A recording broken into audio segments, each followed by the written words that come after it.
tahan kena hujan ya 5 jam di perjalanan nggak ada masalah. Kalau orang tua udah berteduh kan. Ini anak muda secara fisik luar biasa, fisik ya. Secara spirit luar biasa. Ya, secara pemikiran luar biasa. Ya, karena anak muda ini kan kalau dalam undang-undang kepemudaan tuh umur 17 sampai 45 tahun disebut anak muda. Karena saya kebetulan juga Bapak Ibu, teman-teman sekalian, saya ketua pemuda Katolik Kemasyiran Cabang Bengkayang ya. Jadi masih terkategori anak muda saya, ketua pemuda Katolik saya. Nah, teman-teman sekalian, kita pahami bersama bahwa kita saat ini sedang masuk dalam pesta demokrasi, suasana politik. Kita tahu bersama bahwa Kabupaten Bengkayang adalah salah satu kabupaten di Kalimantan Barat yang akan melaksanakan pemilihan kepala daerah pada tahun 2020 ini. Ada 7 kabupaten di Provinsi Kalimantan Barat. Seluruh Indonesia ada 270 teman-teman sekalian. Ya, 270 kabupaten kota dan provinsi yang akan melaksanakan pilkada di tahun 2020 ini. Nah, kenapa teman-teman semua mesti mengerti politik atau melek politik ya? Kan kadang-kadang anak muda ini kan masa bodoh nih. Ah, ngapain Pak Isi? Malas saya berpolitik-politik nih. Politik itu kan urusan orang tua, bukan urusan saya yang muda politik ini. Betul nggak? Ada yang gitu kan? Urusan saya kan main PUBG, Pak Isi lurus. Urusan saya itu kan main bola, main futsal. Urusan saya ya nongkrong-nongkrong saja. Yang berpolitik itu ya urusannya orang-orang tua. Teman-temanku sekalian, apakah kalian semua sudah punya hak pilih? Punya nggak? Sudah punya hak pilih. Mungkin ada yang sudah pemilih, ya ada 2 kali memilih, ada yang baru pemilih pemula dan sebagainya. Kalaupun kita belum punya hak pilih, pasti teman-teman punya orang tua, betul nggak? Pasti punya bapak mama yang punya hak pilih, pasti punya kakak, adik, paman dan semua saudara yang punya hak pilih. Ya, oleh sebab itu Bapak Ibu sekalian, apa itu politik? Ya, kita harus pahami dulu. Kan kita sering cerita ada istilah partai politik, ada istilah orang yang berpolitik, ada istilah politikus, betul nggak? Nah, apa sih politik itu? Dan untuk apa politik itu sebetulnya? Nah, teman-teman sekalian, politik ini adalah alat untuk mencapai kekuasaan. Ya, nggak ada satupun orang di Indonesia ini yang bisa berkuasa tanpa melalui jalan politik. Percaya atau tidak? Karena apa? Karena konstitusi kita sudah mengatur bahwa bentuk negara Indonesia ini adalah negara demokrasi dengan pembagian kekuasaan. Kita mengenal nama istilahnya trias politika. Pernah yang dengar anak-anak yang biasa dulu belajar IPS ya? Trias politika pernah dengar? Trias politika? Ya, kekuasaan ada di eksekutif, kekuasaan ada di legislatif, kekuasaan ada di yudikatif. Ya, inilah disebut trias politika. Jadi kita bukan negara yang absolut, kekuasaan itu ada di tangan satu orang, tidak. Tapi ada 3 yang memegang kekuatan di negara kita. Nah, apa itu eksekutif? Eksekutif tertinggi itu mulai dari presiden, itu top eksekutif namanya. Kemudian menteri-menteri, turun di bawahnya ada gubernur. Coba lihat, presiden produk politik atau bukan? Produk politik, teman-teman sekalian. Pak Jokowi kalau dia tidak berpolitik, dia hanya seorang pengusaha. Betul nggak? Karena dia berpolitik, dia menjadi wali kota Solo, dia berpolitik lagi menjadi wali gubernur DKI, dia ikut politik lagi menjadi presiden. Ini eksekutif tertinggi kita, itu produk politik. Turun ke menteri, menteri politik nggak? Politik, karena menteri diangkat oleh presiden. Ya nggak? Menteri Perikanan sekarang ini, ya tahu menteri Perikanan? Yang ada kasus sekarang kan? Kalau Pak Jokowi nggak ngangkat jadi menteri, ya nggak jadi menteri, betul nggak? Jadi menteri pun adalah produk politik. Turunannya ada gubernur. Ya, gubernur se-Indonesia ini semua produk politik, hanya satu yang bukan. Gubernur mana? Gubernur mana yang bukan produk politik? Gubernur Daerah Istimewa Jogja. Mesti paham anak muda. Jadi gubernur Daerah Istimewa Yogyakarta itu adalah seorang raja Jogja yang sekaligus juga menjadi seorang kepala daerah. Maka disebut istimewa karena tidak dipilih langsung oleh rakyat atau oleh DPR. Betul nggak? Satu-satunya di Indonesia loh. hanya Yogyakarta, teman-teman semua. Ya, wakil gubernurnya adalah Raja. Kalau gubernurnya kan Hamengkubuwono ya. Kalau wakilnya siapa? Hamengkubuwono ya. Pakualam ya. Wakilnya dari Raja Pakualam, otomatis wakil gubernur. Jadi yang lain semua produk politik, termasuk Gubernur DKI Jakarta pun produk politik. Ya, kemudian turun eksekutif di bawahnya adalah Bupati Wali Kota. Semua produk politik, teman-teman sekalian. Hanya Wali Kota DKI Jakarta yang bukan produk politik. Karena disebut daerah istimewa, daerah khusus ibu kota, DKI. Kenapa tidak politik? Karena wali kotanya adalah ASN, ya, aparatur sipil negara yang ditunjuk oleh gubernurnya. Ya, jadi wali kota DKI Jakarta itu bukan orang politik, ya ASN. Ya. Kemudian turun se-Indonesia, semuanya produk politik. Betul nggak? Semua itu eksekutif. Kemudian turun di bawah ada camat. Camat berpolitik nggak? Tidak. Hanya camat juga termasuk bagian yang tidak langsung proses politik. Contoh, ada camat asal dia dekat sama bupatinya bisa jadi camat. Dia guru pun bisa, tidak harus IPDN. Dia tukang kesehatan bisa. Berarti camat pun juga sudah secara langsung tidak langsung produk politik. Betul nggak? Tergantung dekat dengan bupati kan. Biar dia hebat, biar pangkatnya cukup. Kalau dia bukan tidak dekat sama bupati, dapat hanya 17 orang di Bengkayang ini. Camat pun produk politik, teman-teman sekalian. Turun dari camat kades. Eksekutif paling rendah itu kan kades. Tanda kutip ya, bukan kades rendah yang bukan ya. Eksekutif di tingkat yang paling rendah itu kepala desa. Kepala desa pun adalah produk politik meskipun dia tidak bagian dari partai politik, betul nggak? Oleh sebab itu Bapak Ibu saudara sekalian, teman-teman sekalian, perlu kita pahami eksekutif kita dari top eksekutif sampai bawah produk politik. Kemudian yang kedua, bagaimana Pak Isi yudikatif, penegak hukum. Yudikatif kan penegak hukum nih. Kejaksaan, pengadilan, TNI Polri. Bapak Ibu, teman-teman sekalian, mari kita lihat. Kapolri yang angkat siapa? Presiden. Ya. Kalau presiden tidak mau, bisa nggak seseorang bisa di Kapolri? Presiden atas rekomendasi Komisi 3 DPR RI. Berarti Kapolri pun sudah masuk ranah produk politik, betul nggak? Jaksa Agung diangkat siapa? Presiden. Ya nggak? Mahkamah Agung? Presiden.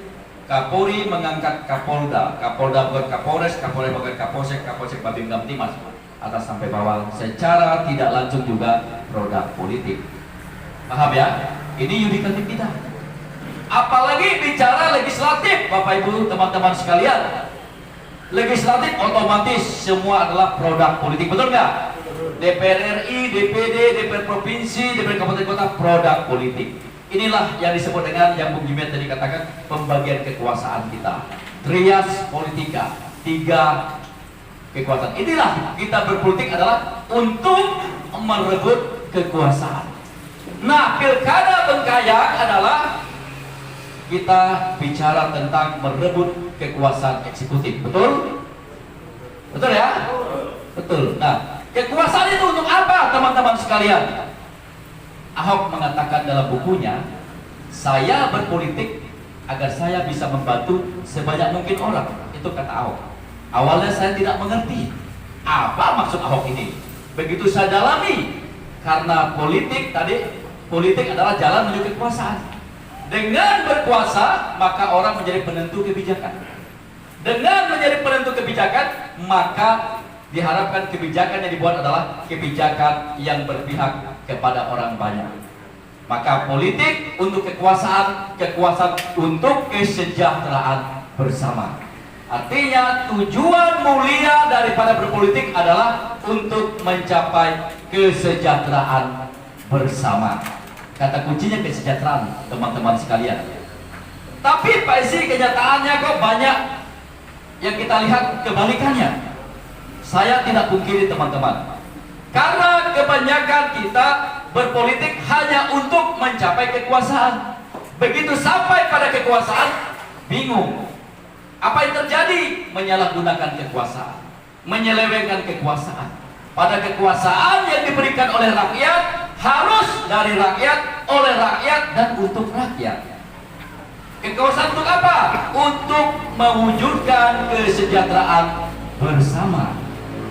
Ya, saya sadar, Bapak Ibu, teman-teman sekalian, Pak Isi punya kekuasaan nggak? Punya.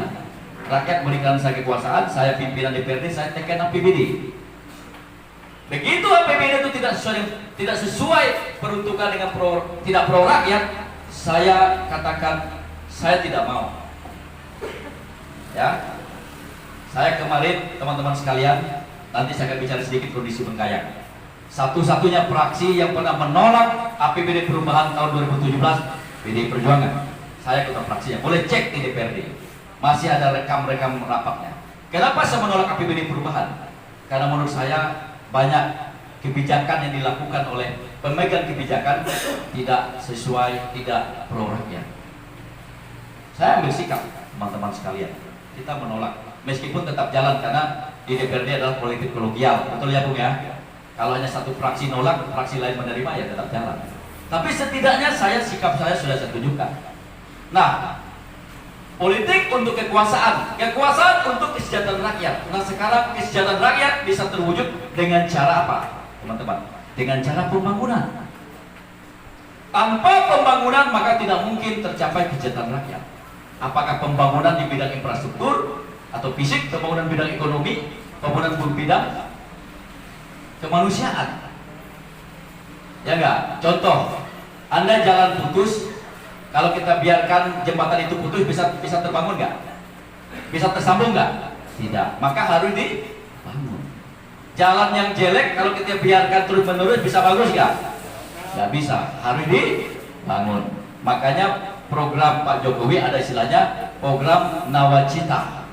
Ya, Nawacita itu 9 program prioritas. Nawacita itu program pembangunan. Nah, pembangunan kunci utamanya adalah anggaran, Bapak Ibu saudara sekalian. Pak Joko tolong aku, udah rumit. Anggaran, Bapak Ibu, betul nggak? Untuk bisa melaksanakan pembangunan, kata kuncinya anggaran, uang, Bapak Ibu, teman-teman sekalian. Nah, sekarang pertanyaan kita, teman-teman, tahu nggak berapa uang Bengkayang yang kita gunakan untuk membangun nih? Ada yang tahu angkat tangan, berapa uang kita? Ada yang tahu? 1,1 triliun. 1,1 triliun. Ya, siapa namamu? Syukur Kurniawan, Pak. Oh, Syukur. Sip, karena sering ikut saya reses. Aplaus dulu buat teman kita Syukur. Nah, teman-teman sekalian, ya, uang yang setiap tahun kita terima untuk pembangunan uang ini kan ada macam-macam nih. Kita ini uang untuk apa? Ada membangun ini bisa menggunakan uang pribadi, bisa menggunakan uang orang lain, bisa menggunakan uang pemerintah. Yang kita gunakan adalah uang apa untuk membangun? Uang pemerintah. Berapa uang pemerintah yang kita terima setiap tahun di Bengkayang?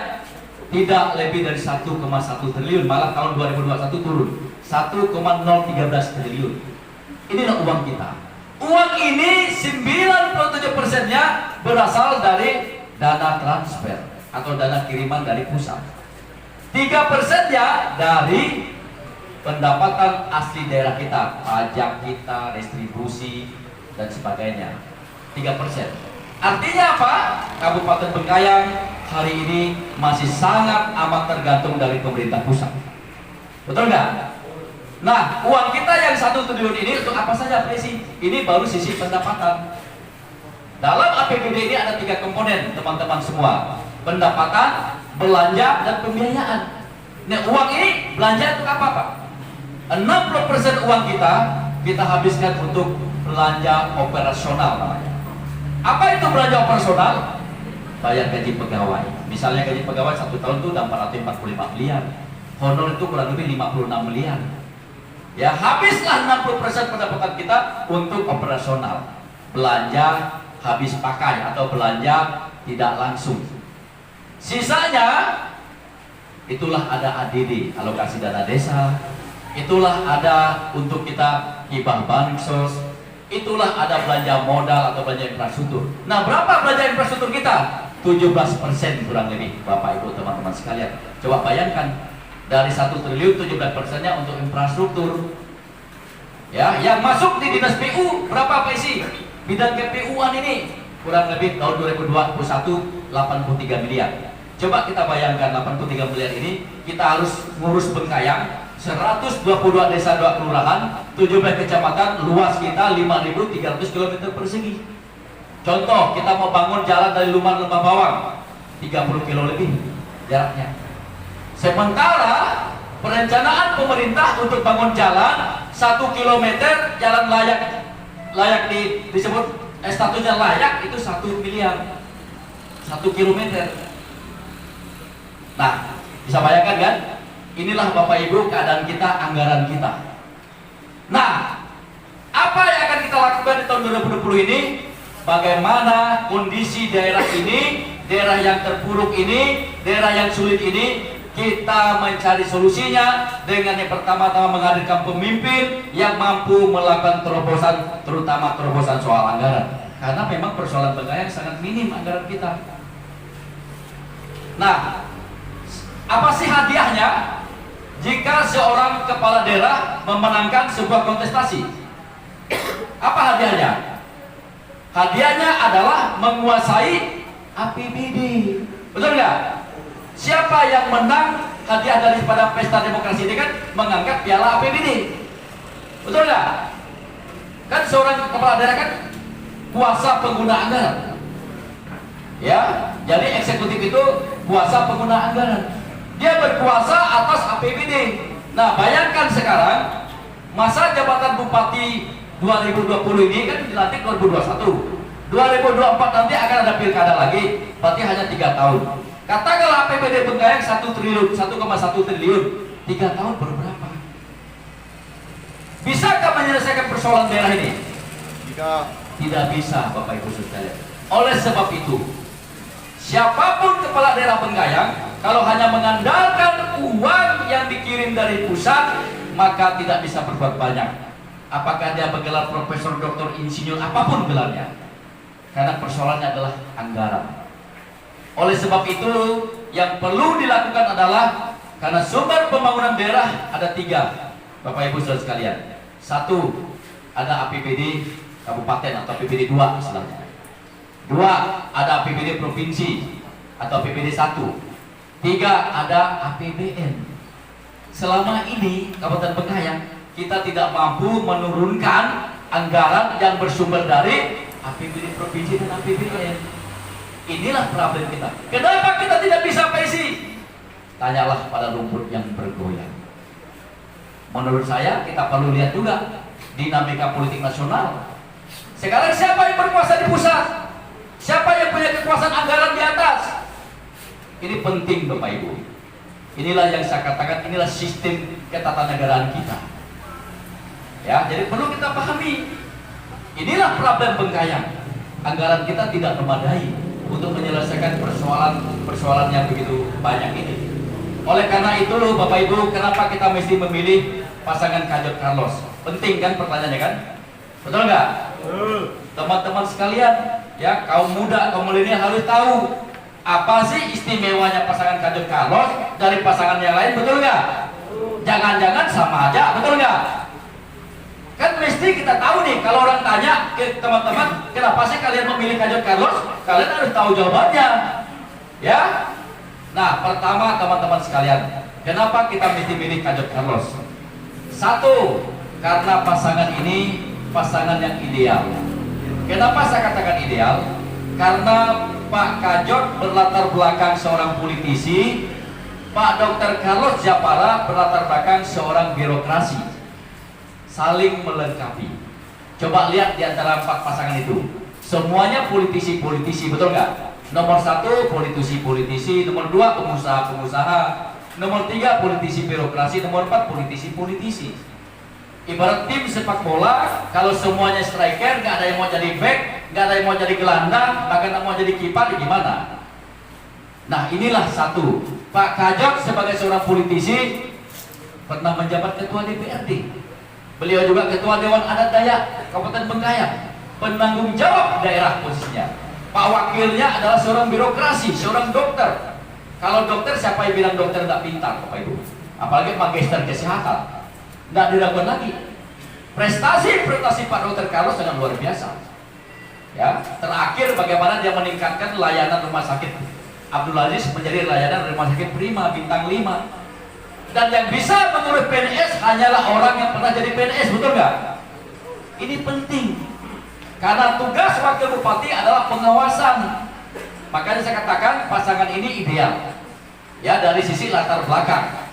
Dari sisi usia juga. Pak Carlos ini kan orangnya Pak Carlos orangnya agresif. Pak Carlos orangnya kalem. Orang tua kan, tidak ada punya target lain lagi. Anak-anaknya sudah dokter semua kan. Ya, bukan seorang kontraktor yang harus berpikir nanti saya dulu harus kerja proyek, enggak. Dia memang hanya mau mengabdikan diri. Ya. Kemudian Pak Kajot sangat dekat dengan anak muda, sangat dekat dengan para milenial. Coba lihat gaya mereka, stylenya. Pak Carlos juga sama. Jadi wajar kalau anak muda Bengkayang dukung Kajot Carlos, karena style mereka memang dekat dengan anak muda. Pak Kajot ketua KONI, ketua pemuda Pancasila juga, wajar, betul nggak? Tepuk tangan dulu buat Pak Kajot. Ya, beliau tuh ketua pemuda Pancasila loh. Jadi wajar kalau anak muda Bengkayang, milenial Bengkayang dukung beliau. Itu alasan pertama. Karena ini pasangan yang cocok untuk keadaan Bengkayang hari ini. Bengkayang ini teman-teman sekalian, ini ibarat orang yang sedang sakit, orang yang sedang jatuh. Ya, kenapa saya katakan demikian? Coba kita lihat.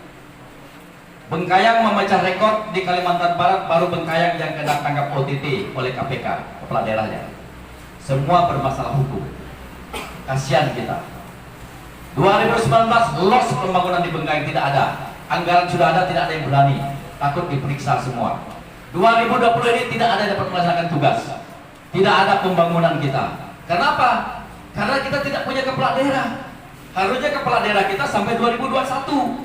Ini Pak Sekda merangkap juga bupati, merangkap juga wakil bupati, Pak Majai, merangkap juga jadi Sekda. Kasihan kita. Padahal beliau ASN. Nah, sekarang masuk PJ. PJ juga nggak mau ngambil risiko. Saya PNS saja dititip berapa bulan aja udah gubernur. Sakit kita ini. Oleh sebab itu, maka visi misi Kajot Carlos apa dikatakan? Bengkayang bangkit, maju dan hebat. Karena kita memang terpuruk, kita memang jatuh. Di Bengkayang ini banyak orang pintar, Bapak Ibu saudara sekalian, tapi sedikit orang jujur dan orang berani. Yang kita butuhkan adalah orang yang berani mengambil keputusan, berani mengambil risiko untuk kepentingan publik kepada orang banyak. Ini yang kita butuhkan. Ya. Nah, yang kedua, Bapak Ibu saudara sekalian, pasangan Kajot Carlos didukung oleh 9 partai politik. Ya. 2 partai yang saat ini punya kursi di DPRD, yaitu PD Perjuangan dan Nasdem. Ada partai PKPI, PSI, ada partai PAN, PKS, P3, Berkarya dan Gelora. Ada 9 semuanya. Kenapa begitu banyak partai politik memberikan dukungan pada mereka? Karena memang dari pasangan lain, pasangan Kajot Carlos yang memang cocok untuk memimpin Bengkayang kurang lebih 3 tahun. Pasangan yang nasionalis. Ya. Lalu apa akibat daripada pasangan ini didukung oleh partai politik yang banyak? Sekali lagi saya katakan, persoalan Bengkayang adalah bagaimana minimnya anggaran kita. Bapak Ibu saudara sekalian, saat ini yang berkuasa di pusat partai apa? Jokowi dari PDI Perjuangan. Ya, Ibu Puan Maharani ketua DPRI dari PDI Perjuangan. Ini orang yang memegang kekuasaan anggaran di tingkat nasional. Kemudian Pak Lasarus, ketua DPD PDI Perjuangan Provinsi Kalimantan Barat, hari ini menjabat sebagai ketua Komisi 5 DPRI bidang pembangunan infrastruktur. Beliau, Bapak Ibu sekalian, sudah datang di Bengkayang dan menyatakan akan full membantu Kajot Carlos jika mereka nanti memimpin Bengkayang soal pembangunan infrastruktur. Ini kekuatan kita, Bapak Ibu. Bayangkan, Ya, mitra kerja Pak Lasarus itu satu Kementerian PUPR. Kebetulan Menteri PUPR wamennya tuh John Wempi Watipo itu Ketua DPD PD Perjuangan Papua. Berarti kan sangat dekat. Pak Lasarus Ketua DPD PD Perjuangan Kalbar, Pak John Wempi Watipo Ketua DPD PD Papua. Pak Lasarus sebagai legislatif, Pak John Wempi Watipo sebagai eksekutifnya. Kan dekat, betul nggak? Kemudian Pak Sarif Abdullah, ya, Ketua DPW Partai Nasdem, Wakil Ketua Komisi 5 DPR RI, wakilnya Pak Lasarus. Ini kan luar biasa nih pendukung Kader Carlos, betul nggak? Anggota DPR RI yang mendukung Kader Carlos ada 8 orang, dapil Kalbar. PD Perjuangan ada 4, Nasdem ada 2, PKS 1, dan PAN 1. Ada 8 orang. Coba cek yang partai lain, coba cek paslon lain, berapa orang anggota DPR RI-nya? Jangan-jangan tidak ada anggota DPR RI dapil Kalbar. Siapa yang berperjuangan kita di pusat, betul nggak? Anak muda harus pakai akal sehat, betul nggak? Kalau ngomong soal visi misi semuanya bagus, betul nggak? Tapi caranya gimana? Uang kita kan sedikit, tadi saya katakan, betul nggak? Nah, kita lihat siapa yang akan berjuang di pusat. Kalau pasangan Kader Carlos, jelas Bapak Ibu teman-teman sekalian, ada 8 anggota DPR RI dapil Kalimantan Barat, baik Kalbar 1 maupun Kalbar 2. Bahkan ketua partai tadi saya katakan, Pak Lasarus dan Pak Sarif Abdullah sama-sama pimpinan Komisi 5. Inilah kekuatan Kader Carlos. Kalau mereka duduk nanti, bagaimana cara melaksanakan visi misi dan uang sedikit, mereka lebih mudah membangun harmonisasi, membangun koneksi, membangun sinergisitas dengan pemerintah pusat, karena sudah ada jalur dan jembatannya. Kemudian di level menteri, teman-teman sekalian, ya, kita lihat ada Menteri Pertanian Pak Syahrul Yassin Limpo, itu kader Nasdem. Pak Carlos kader Nasdem. Sementara Bengkayang 80% masyarakat kita petani, betul nggak? Orang-orang tua kita petani, betul nggak? Orang tua saya petani, Bapak Ibu, dan saya juga petani. Sekarang bagaimana kita memanfaatkan jaringan yang sudah bagus ini? Program-program pertanian perkebunan banyak turun ke Kabupaten Bengkayang. Kebetulan juga Ibu Maria Lestari, ya, anggota DPR RI dari fraksi PD Perjuangan, yang kebetulan juga istri Pak Wakil Bupati Landak, beliau di Komisi 4, Bapak Ibu, sudah sekalian. Komisi 4 ini membidangi tentang pertanian. Kemarin banyak beliau bagi-bagi alat pertanian. Di Bali juga ada kalau tidak salah, ya. Bagi-bagi bibit. Inilah jaringan Kader Carlos. Kalau yang lain saya tidak tahu, Bapak Ibu. Ya, silakan kita periksa lah siapa di belakang mereka. Kalau yang ini jelas pasangan Kader Carlos. Itulah alasan kedua, Bapak Ibu. Nah, kemudian di level provinsi, Pak Gubernur, ya, itu juga mendukung Kader Carlos.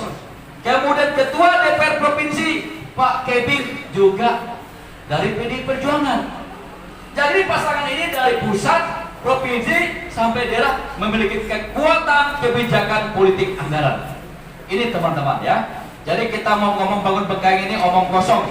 Pakai uang apa? Kalau memang kita tidak punya kekuatan dukungan kebijakan politik anggaran dari pusat, nggak bisa, teman-teman. Itu alasan kedua. Kenapa kita mesti pilih Kader Carlos? Kemudian yang berikutnya, teman-teman sekalian, alasan yang ketiga, ya, alasan yang ketiga. Kenapa kita mesti pilih Pak Kader dan Pak Carlos? Teman-teman sekalian, sumber daya manusia unggul, SDM unggul perlu bukti, betul nggak? SDM unggul perlu pengujian, betul nggak? Jadi jangan sampai mengatakan saya unggul SDM tapi tidak ada bukti. Sekarang kita mau bicara bukti, ya. Apa buktinya pasangan Kader Carlos?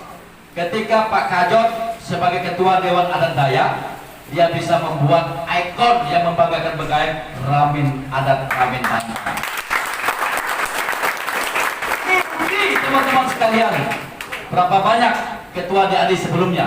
Udah 4 orang, ya. Tapi kenapa baru di zaman Kader Carlos ada pembangunan, maaf, di zaman Pak Kajot lalu ada pembangunan Ramin Bantang?